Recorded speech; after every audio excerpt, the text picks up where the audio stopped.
And I don't really know what comes next. I'm just doing my best, even though I'm so stressed out. Everything just feels like a test that I fail, so depressed when I can't seem to get out. But something deep inside won't let me. I do try to stay positive, but I also stay real. And this is fucking real right now. Hi, welcome to me.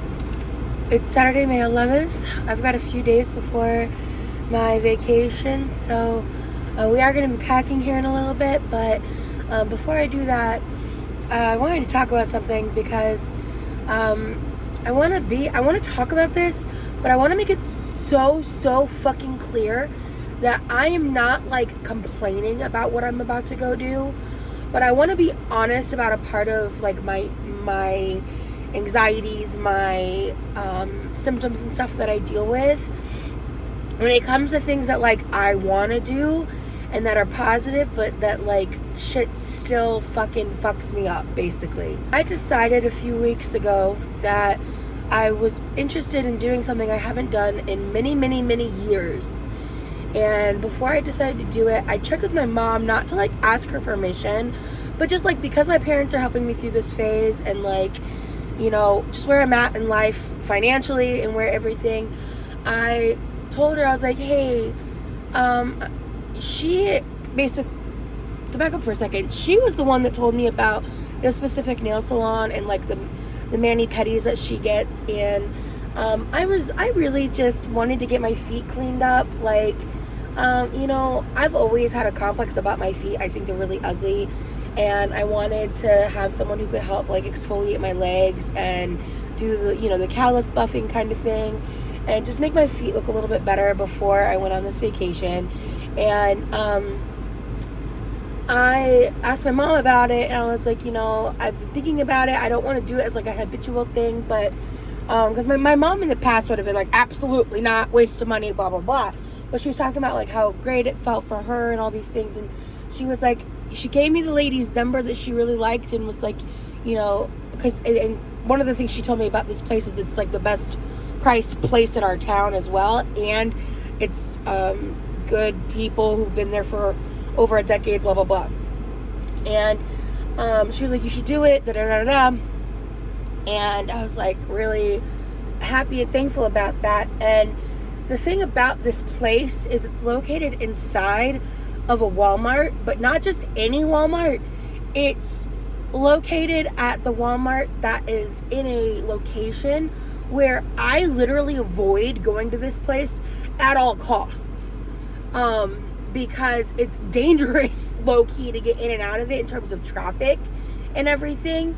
And I've talked earlier about how like big box stores give me a lot of anxiety, and like one of the reasons why I'm a little more okay with doing this is I know that where the nail salon is, and it's at the very front, so I'm not having to like walk the whole length of the store or whatever. And so last night I was so anxious about this that I didn't fall asleep until 7 a.m. It's currently 11:45 in the morning. I didn't fall asleep until after 7 a.m. And like that's kind of what the point I wanted to get to. It took me 3 minutes to get here, but that like I'm doing a luxurious, pamperous activity, and I was so anxious about doing something like out of my routine, doing something quote unquote new, because I've never been to this place. And also, I mean, the last time I tried to get a pedicure, I was over 500 pounds and I barely fit in the chair. It was very uncomfortable. I have these knee issues. I'm just hoping that like I've lost enough weight that it's not going to be like an unpleasant experience. I'm just a little bit nervous, and I wanted to just kind of talk about it because it's like, this is one of those moments where it's like, I'm so grateful that I get the chance to do this, that I have the opportunity to do it, and I really want it, but it still was causing me so much undue anxiety, so much like irrational fear that I physically couldn't sleep. So it's just like, that's what's so frustrating about like the chronic mental health stuff that I'm constantly combating. And I'm gonna go do it. I am anxious right now. I'm a little nauseous actually. I'm gonna get there. I'm gonna be safe. Nothing's gonna happen, but but my brain is still gonna be my brain, you know. So I've just been so busy recently that like I haven't even been able to process that this trip is happening, and that like I'm going to be meeting London Boy, and like I'm like not even had time to allow myself to be excited yet. So it still feels a little surreal. I'll check back in with y'all later. Yes, absolutely. Okay, so the task is complete. The world has not ended. Huzzah. I kid, but really though. I actually parked all the way in the back of this massive ass parking lot on purpose. Yeah, the steps reflect that. And I got a really cute pedicure done. She did such a great job because I made sure to communicate that like the main reason I was getting the pedicure wasn't even because like I cared what my toes looked like. I just wanted like somebody to help with exfoliating my legs and like working on the like because I had a couple calluses, nothing crazy. Like I don't love my feet, but like they're definitely not like grotesque. I think they're ugly, you know what I mean? Most feet are ugly unless you're one of those. She was super nice, and so she quoted me $45 and then she charged me $35, and I was like, that's crazy for the quality of the pedicure I just got. Like that is such a good price. And I tipped her $20 because I hadn't gotten a pedicure in so long, so like she really put effort into because I basically had a callus on each foot, and yeah, I was just really, really happy. So I wanted her to be tipped well, and because she put in a lot of effort, and I really believe heavily in treating service workers well, because if you don't, you really suck as a human being, and I don't respect you. Moving on from that, I want to talk about this because like this experience that I had, so beyond the fact of like when I walked into Walmart, I had like so much anxiety, and when I left, I had this idea. I was like, I want to go over to the frozen section, just buy a handful of like frozen bagged vegetables, check out and go. And then like when I walked out, I was like, yeah, no, I'm going straight to the car. Fuck this, I'm out. Like I was so not okay with the environment. I was like, I gotta go. Too many people, too much stimulation. I gotta fucking bounce. I can't do this right now. Not ready. And I was really annoyed because I'm here, and I was like, I may as well, because Walmart has great frozen vegetable prices. I walk into the nail salon, so when I first get there, I get through the crowd at the front, I get in, and as I'm walking in, one of the first people I see is a man sitting. He's got like gauges, some tattoos, pretty muscular. He seemed really relaxed and just chill, and then as soon as he saw me, his entire demeanor changed. He went from being relaxed to like he looked almost a little scared. I don't know, and not scared like in a ooh scary, like, but scared as in like a visceral reaction that like he was trying to not be like too overt about, but he just stared at me for like too long. And I've developed some techniques over the years of being a super fat person. Like with little kids, I stare back. I don't back down because I stare until they get uncomfortable and then they look away. Adults, I gauge based on the interaction. But I found that that's the best way with kids because that's the reality of existing in my body and society. And he eventually looked away. And then the entire time, he was very obviously doing everything he could to not look at me directly. But like, he seemed to be like looking to the side of me a lot. Like still like, the energy from him was so weird. He never said anything to me.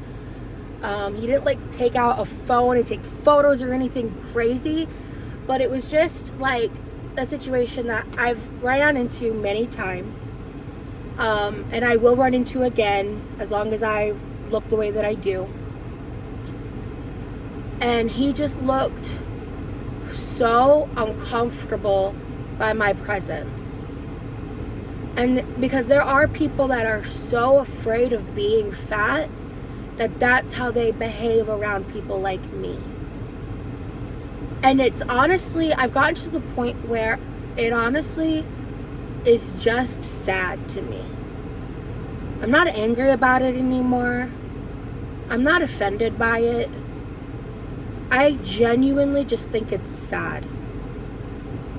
I think that for someone to be so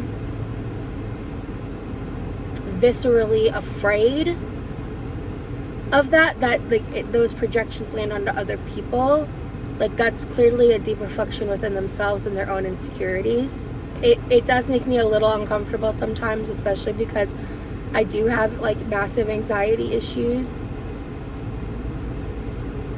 and I just sometimes want to like just be a person, blend in with everybody else. But I wouldn't be me if I blended in. I say this as I'm wearing a very loud tie-dye t-shirt. I like color. I always have. Tie-dye has kind of been my thing for many years.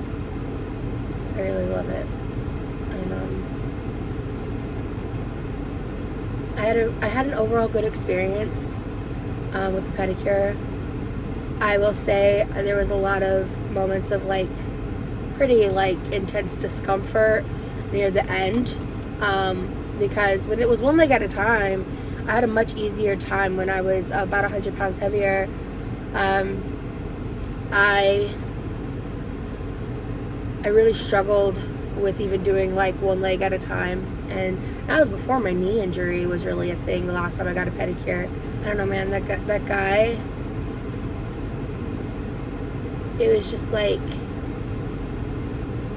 it's hard to explain because it's not, I don't think, like, I never operate on the like expectation that like if anybody's even slightly weird towards me, it's like something about me or something wrong about me. But there are times where like the energy is so clear and so visceral that like my presence perturbs people, and all I did was exist. And that's the kind of stuff where when conversations of like fat phobia come up, like those are the conversations that I want to have, because you know, as much as I've been very critical of fat acceptance and body positivity, there were a lot of reasons in why I fell into it in the first place that are really valid. There are a lot of problems on a societal level that deserve advocacy, and it's just really frustrating what those communities have devolved into, and the fact that the toxicity and all of these problems have really defaced and devalued those messages of awareness and those efforts of healing and growth in others to provide a better, safer world for fat people to just exist in. Like, not asking for special privileges, not asking for anything above anybody, but just, you know, that's a very mild experience. I've had some crazy shit happen to me in public. I have a best friend who lives in a small town in another country that, like, pretty much anytime she leaves the house, she has the most outlandish shit happen to her all the time, because she's, like, the culture of where she's at is just so dehumanizing towards fat people. Even after having lost a significant amount of weight and still just being overweight, still having those experiences and issues. And it's just one of those things where it's just, I mean, obviously it's just, it's not okay. And I just believe that when it comes to these conversations between, like, trying to be healthier and losing weight and the communities that are critical of fat acceptance and body positivity, and the communities of body positivity and fat acceptance. There's this place in the middle that I sit, and that just feels like common sense. Like, you can't be healthy at 500 pounds, but, you know, fat people deserve to be treated well. Fat people deserve good health care. You know, like, this is just pretty fucking bottom of the barrel opinions to me. And the fact that those two statements can be controversial is so bizarre to me. It's so bizarre. I don't get it. But anyway, I have a lot to go do and prepare for, and I'm running behind on some content stuff, and I still keep filming anyway, so I will see y'all later. Bye. So I got home, got inside, y'all, I even took my pants off, and you know I'm the kind of person where if I took my pants off, I ain't going nowhere. And, like, my brother never calls me. Obviously, we live together, and, like, he's just not a very social person, period. So I know when he calls me, something's up. And he calls me, and I know he's at work. And he's, like, a little freaked out. And he's like, I locked my keys in the car. I don't think he's ever done that before. And he told me where he was, which was literally across the street from where I was just at when I had left. And I was like, I didn't give him any shit. I was just like, yeah, I'm on my way, don't worry about it. But I hung up and I was like, so I had to put my pants back on, and get back into street clothes. And I came up, I pulled around, and I rolled my window down, and I stuck my arm out. And then he thanked me, and I was like, yeah. As I was leaving, I was like, because what I was about to do right before he called me was I was about to eat for the first time of the day. So I did fall into temptation a little bit, and I decided to pick up something small to eat. And I went through a drive-thru, and so an interesting moment happened. I got to the second window after I paid, and they handed me a bag, and I'm always try to remember to look at the bag before I pull away. I always just take a beat. Like, it doesn't need to be more than like 10 seconds, but I always like go through and just kind of rifle and just try to at least visually account for the items, because if they're wrong, they're wrong, but like, I at least want to know they're all there. As soon as I open the bag, I get hit in the face with that deep fried, hot, fresh fry smell, and I didn't order fries. I ordered a wrap and one of the value smaller burgers, and I smell the fries, and I stare at my bag for a second, and I'm like, I was processing for a second, like, should I just like take this order and go? Because like the only difference was no wrap and a sandwich. I mean, it looked like a similar sandwich. I was like, did they give me fries instead of a wrap? And I had this moment of like, maybe I should just like go. And then I paused, I took a breath, and then I grabbed the receipt from inside the bag. I looked at it, and I realized it was a similar order. It was like a slightly different sandwich with fries and a Coke Zero instead of a Diet Coke. And and then I look up and I go, this isn't my order. And I was like, I took a breath, and I was like, I'm proud of myself, because I was seriously tempted to just be like, let me have the fries. But I purposefully made an order that like wasn't fully like deep fried food. You know what I mean? They fixed it. And so the guy apologized twice. He left, they fixed it, he came back, he apologized, and then I politely asked for if there was ketchup in the bag, because obviously like it was a new bag and all that. And so he went and he apologized a fourth time, and that's when I looked at him, and because most of the time, pretty much every time he apologized, I said like, it's okay, like don't worry about it, it's not a big deal. The final time I looked at him and I was like, you know what, I was just like, hey, I get it, your job's not easy, it happens, man. And he just kind of like smiled and like looked a little relieved, because people, I live in Florida. He deals with the general public. I feel for him. Secondly, people just are so entitled and treat fast food workers so shittily, because there's this general assumption of privilege that their job is easy. that anybody can do it. And I just don't think that's true. I don't think it's easy to be consistently demoralized and treated in the way that they are and making such a low wage. I don't think that's easy at all. And I could kind of tell, I think he like felt, I could like kind of see the relief as I was pulling away on his face, because I think I saw his manager kind of chewing him out a little bit too. So it was probably very stressful. Like, and it was, from my assumption of what happened, it looks like he probably handed my order to the person in front of me. Because I remember when he handed me the order initially, he just did kind of look dead in the face. And I always feel bad when I see fast food workers. You can just tell like their soul is sucked out of them because they're at work. And it's not always, but I see it a lot. Especially like in the past when I would eat fast food all the fucking time. You know, it was just something I picked up on, I guess. And so I did that. And then basically the plaza that my brother was in has the Five Below in it. And when I realized this, I was like, I could go get a bag of dried mango. I could walk around and see if there's anything I might need. I could walk around, get some steps in, and have some fun. I'm here. My pants are on. May as well. So we're having a little bit of an adventure day. And also, I've just been trying to be more mindful about certain things. Like, after kind of a little bit of the stress parts of today, going home, an older version of me would have been really, really fucking irritated that I had to leave the house a second time.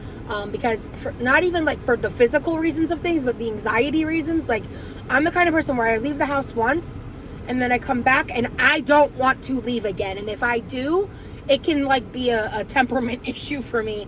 And so when it all was happening and I first initially left, I consciously like made the choice of like, let's take some deep breaths. Like, it's not that big of a deal. Let's try to find a positive here. And so this is kind of my way of trying to find a positive since I'm already here. So yeah, I'm gonna go walk around Five Below. And I also parked far away from the entrance too, again. So let's see if I can get another 1,000 steps in. Man, it is hot today. I ended up just like walking around Five Below with my headphones on and music playing and just like vibing. But I got a little bit of a haul. I spent $25 at Five Below, and I want to show you guys everything I got and why. So, surprising no one, she's here. She's gorgeous. She's magnificent. I love you. I'm so excited about this. Y'all don't even know. As I was walking around, I found a few different things. This next purchase was like the most unnecessary thing, but I had a reason to get it because I wanted a product like this. But when I saw the like gimmickiness of this one, I was like, even if it doesn't work, I don't care. I think it's so funny. It's Scrubbo noodles. I wanted something a little bit more like, this isn't necessarily wiry, but something with this type of texture to like scrub things. I'll let you know if this is worth a hot damn or not. I think it was $1 or $2. Actually, I don't even know if there was a price on it. Let me look. No, it was. I was right. It was $2. Okay. So, that's so... I don't even like Cupbo noodles, like, as food. I think it's super low-quality, shitty-ass food. But this was just cute. And I did kind of want something new like this because I had to throw out that really cute sponge I got from the Dollar General a while back. Because, obviously, it got old and gross. So, I thought this would be perfect. Try. And then I got a deodorant. I actually just placed an order less than a week ago for 2 of these from Amazon for $12, and this is $5, so it's $1 cheaper per deodorant to get it at Five Below. So now I know that for future reference. It's even the same scent and everything. I actually haven't smelled this one yet. Ooh, I love that, especially for a deodorant. Ooh, work. Love that for me. You know, I probably could have put this one back since I bought that. I don't know if I want to bring a spray deodorant with me, So I bought this for when I go to Orlando, because like I'm the kind of person I can tend to lose things easily when my routine's disrupted and stuff. And this was really, really cheap, and honestly I might just keep it in my bag, period, regardless. But it's just another Dove. This one is a roll-on Cool Essentials scent. For traveling, I bought a travel size shampoo to try, coconut and hibiscus curl and shine shampoo. And it might be nice to change up a little bit, because I like that rosemary shampoo, by the way, the hair thinning one. I think it's been doing my hair well on top of the iron treatment that I did. But it does dry my hair a bit, so maybe having something I switch to like once a week or something to kind of help. It might help me, might not, I don't know. But I didn't want to bring like all my shampoo and conditioner and stuff, so I probably won't even condition while I'm out, because I don't always condition my hair. So I didn't, and because this was $4, I didn't get the conditioner, because I was like $8 for just that. I was like, nah, I'm good. But I was willing to pay $4 for this, because I know Shea Moisture is a great brand. And then I saw this and I was like, this is perfect. It's a leak-proof silicone travel container, and I'm going to put my soap in this. The Hibiclens soap. I'm going to fill this up, and this should be more than enough for while I'm in Orlando. And yeah, because I definitely want to bring that soap specifically. The final thing I got, I'm so excited about, because they have these in the coolers, and I got 2 of them. They were $2.50 each. I've never had them. These is like very high protein milk. This entire bottle has 23 grams of protein. So these, I'm just gonna put them in my refrigerator and use them for whatever, you know what I mean? Like, as I don't drink milk like that, but it's like higher percentage protein milk, and that's it. It's not like a protein drink, it's just a higher protein concentrate of milk. So yeah, there's no like whey protein or anything like that. So I'm very, very much like this. And I've heard great things about the Fairlife milk. I just have yet to actually use it. And drinking milk straight from a glass will actually like cause me to physically like gag. And I've been that way since I was a child. I have my theories as to why. I had RSV as a baby, and my mom told me that I used to like basically like spit up milk every time I ate, basically. And this was like before there was a lot of other options. And so I think now, like I used to, when I was a child, I didn't used to just gag. I used to actually like, when it was uncontrollable. As I got older, that stopped. So thank God. But that's why like I can't drink milkshakes if they're too thin. I cannot do it. It makes me nauseous. Anything that's too milky, can't do it. That's why I got to be careful with like the textures of my shakes and stuff and proteins and stuff. It has to be thick, because if it's not thick, if it's not like viscous, I can't do it. So that's my little Five Below haul. I'm very excited about it. I felt like I was very pragmatic and thoughtful with my purchases, and I stayed well within my budget, and I'm happy about it. Y'all, this is gonna be more of a talky vlog, but just about my experiences. I didn't really vlog much of the actual day that I had, but it was I've had a good day so far, and I think I'm gonna go home and get in the pool for a bit. And oh yeah, by the way, I hit another 1,000, so I'm at 2,600 steps for the day. And if I get the pool, then maybe I could have a really high step day. I've got so much shit to do. I hope I'm able to get in the pool. I have so much shit to do. It's daunting. Oh shit, I have a meeting at 5. I gotta go home. Okay, bye.